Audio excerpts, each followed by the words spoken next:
Comment rendre accessible le jardinage pour tous? Le CODES et l'Association des malades et handicapés du Puy-de-Dôme ont décidé de s'associer pour rendre possible ces gestes simples, celui de pouvoir planter des fraises ou des tomates, celui aussi de pouvoir récolter et manger ce que l'on a semé. Grâce au jardin pédagogique municipal de la ville d'Aubière et à l'animateur environnement mis à leur disposition, ce petit groupe fait ce matin-là sa première expérience. Faire du compost, planter, arroser, c'est possible, quel que soit son handicap.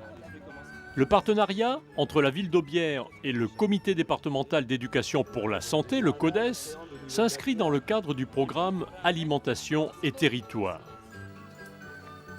Avec là aussi des objectifs simples, faire la preuve que bien se nourrir est accessible à tous et que personne ne doit être exclu de l'éducation alimentaire. Cela passe par la confection de repas découvertes, comme ce jour-là pour 35 personnes, avec un atelier cuisine qui avait été précédé par les achats au marché. Façon de faire la preuve que bien manger, c'est d'abord savoir d'où vient ce que l'on mange. On a acheté des épinards. On a acheté des carottes de 3 couleurs différentes. Voilà. La première fois que je voyais des carottes de 3 couleurs différentes. Bon, j'ai fait le marché, mais j'ai appris.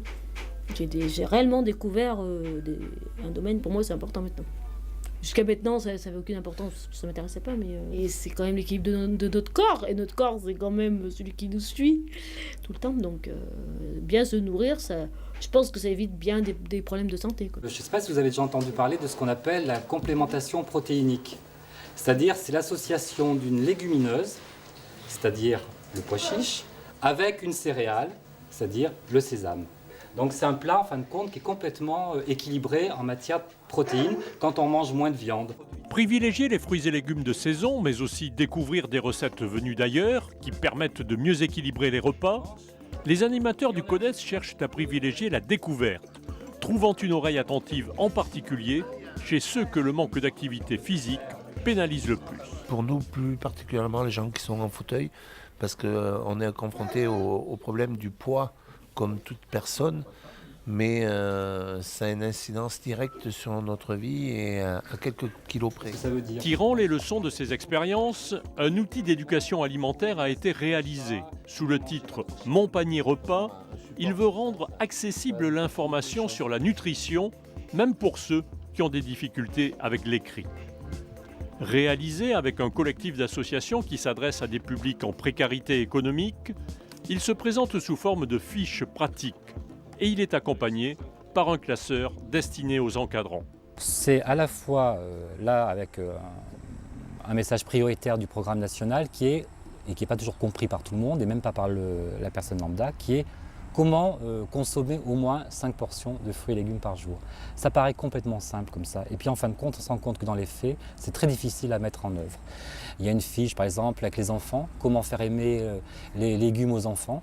Donc des astuces, vraiment, des choses très pratiques. C'est vraiment des arguments qui sont très aidants pour construire ensuite, dans l'accompagnement avec les personnes, des messages qui sont au plus près des réalités des personnes et dans leur histoire. Si vous voulez, l'alimentation pour les CODES en général et le CODES 63 en particulier, c'est vraiment le support idéal à l'alimentation pour aborder toutes les questions de santé. Parce que ce n'est pas stigmatisant, parce qu'on est au carrefour du social, du culturel, de l'économique, parce que là-dedans aussi il y a des astuces d'achat, comment manger pas cher aussi. Donc vous voyez, c'est vraiment aussi comment, encore une fois, dans l'acte d'accompagner, on peut être aidant vis-à-vis des personnes et améliorer leur qualité de vie.